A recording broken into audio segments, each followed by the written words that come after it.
خاموشی ہے، دل میں ایک سوال ہے، نگاہیں جھکی ہوئی ہیں مگر دل بے چین ہے۔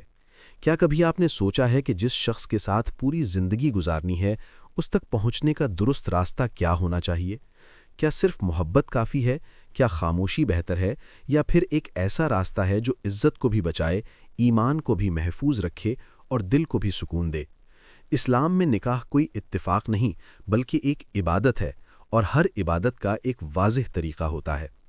آج ہم اسی راستے کو سمجھنے کی کوشش کریں گے، وہ راستہ جو خواہش سے نہیں بلکہ ہدایت سے بنتا ہے۔ اسلام انسانی جذبات کو دباتا نہیں بلکہ انہیں ایک پاکیزہ سمت دیتا ہے۔ محبت، رغبت اور پسند انسان کی فطرت کا حصہ ہے۔ قرآن اس فطرت کو تسلیم کرتا ہے مگر اسے بے قابو نہیں چھوڑتا۔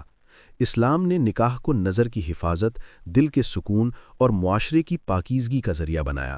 اسی لیے اصل سوال یہ نہیں کہ کسی سے شادی کی بات کیسے کی جائے، بلکہ اصل سوال یہ ہے کہ اللہ کو راضی رکھتے ہوئے یہ قدم کیسے اٹھایا جائے۔ اسلامی تاریخ میں نکاح کے فیصلے ہمیشہ وقار، دعا اور حکمت کے ساتھ کیے گئے، اور یہی اصول آج بھی ہمارے لیے رہنمائی کا ذریعہ ہے۔ اسلام میں ہر عمل کی بنیاد نیت ہے۔ رسول اللہ صلی اللہ علیہ وسلم نے فرمایا کہ اعمال کا دار و مدار نیتوں پر ہے۔ شادی کا پہلا قدم کسی پیغام، کسی نظر یا کسی خفیہ گفتگو سے نہیں بلکہ دل کی نیت سے شروع ہوتا ہے۔ سوال یہ ہونا چاہیے کہ مقصد صرف جذبات کی تسکین ہے یا ایک ایسا رشتہ جو ایمان میں اضافہ کرے۔ صحابہ رضی اللہ عنہ جب نکاح کا ارادہ کرتے تو سب سے پہلے اللہ سے خیر مانگتے۔ یہی ہمیں سکھایا جاتا ہے کہ نکاح کی نیت خواہش نہیں بلکہ عبادت ہو۔ اسلام محبت کو نگاہ سے شروع ہونے دیتا ہے مگر بے لگام نہیں ہونے دیتا۔ قرآن مومن مردوں اور عورتوں کو نگاہ نیچی رکھنے کا حکم دیتا ہے۔ یہ پابندی محبت کو کمزور نہیں کرتی بلکہ محفوظ بناتی ہے۔ اسلام میں کسی سے تعلق بنانے سے پہلے اس کی عزت کی حفاظت ضروری ہے۔ اسی لیے خفیہ گفتگو، چھپے ہوئے تعلقات اور دل کو بوجھل کرنے والے راستے اسلامی طریقہ نہیں ہے۔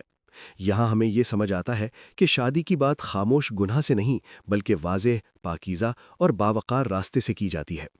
اسلام فرد کو اکیلا فیصلہ کرنے والا نہیں بناتا۔ نکاح صرف دو دلوں کا نہیں بلکہ دو خاندانوں کا بھی رشتہ ہوتا ہے۔ نبی کریم صلی اللہ علیہ وسلم کے دور میں شادی کی بات ہمیشہ خاندان کے ذریعے ہوئی۔ حضرت علی اور حضرت فاطمہ کے نکاح میں بھی براہ راست تعلق نہیں تھا بلکہ بات رسول اللہ صلی اللہ علیہ وسلم کے ذریعے ہوئی۔ یہ ہمیں سکھاتا ہے کہ اگر پسند ہو تو دروازہ ماں باپ اور سرپرستوں کے ذریعے کھٹکھٹایا جائے، کیونکہ یہی راستہ دل کو بھی بچاتا ہے اور عزت کو بھی محفوظ رکھتا ہے۔ اسلام خاموشی کو بھی حکمت بناتا ہے اور گفتگو کو بھی۔ اگر کسی میں نکاح کی نیت ہو تو پیغام صاف، مختصر اور باوقار ہونا چاہیے۔ رسول اللہ صلی اللہ علیہ وسلم نے فرمایا کہ نکاح میں سب سے زیادہ برکت سادگی میں ہے۔ اسلام میں جذباتی اظہار یا رومانوی اعترافات نہیں بلکہ سنجیدہ ارادہ ہوتا ہے۔ یہی وجہ ہے کہ پیغام براہ راست نہیں بلکہ ولی کے ذریعے دیا جاتا ہے تاکہ دل بھی محفوظ رہیں اور فیصلے میں حکمت بھی ہو۔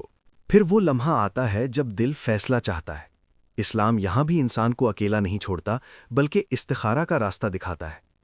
رسول اللہ صلی اللہ علیہ وسلم نے استخارہ سکھایا، 2 رکعت نماز اور پھر اللہ کے سامنے عاجزی کے ساتھ یہ دعا کہ اگر یہ فیصلہ میرے دین، میری دنیا اور میرے انجام کے لیے بہتر ہے تو اسے آسان فرما، اور اگر بہتر نہیں تو مجھے اس سے دور کر دے۔ یہ دعا دل کو اللہ کے حوالے کر دیتی ہے، اور یہاں انسان کو سکون ملتا ہے کیونکہ فیصلہ اب صرف انسان کا نہیں بلکہ رب کا ہوتا ہے۔ اسلام میں شادی کوئی جذباتی دوڑ نہیں بلکہ ایک باوقار سفر ہے۔ یہ سفر نیت سے شروع ہوتا ہے، نگاہ کی پاکیزگی کے ساتھ چلتا ہے، خاندان کے ذریعے آگے بڑھتا ہے اور دعا پر ختم ہوتا ہے۔ اگر آج ہم اسلام کے بتائے ہوئے اس طریقے کو اپنا لیں تو نہ دل ٹوٹیں گے، نہ عزتیں مجروح ہوں گی اور نہ ہی ایمان کمزور ہوگا۔ یہی اسلام کا حسن ہے، یہی نکاح کی برکت ہے۔ اگر یہ پیغام آپ کے دل کو چھو گیا ہے تو اسے آگے پہنچائیے، شاید کوئی اور بھی اسی سوال کے جواب کی تلاش میں ہو۔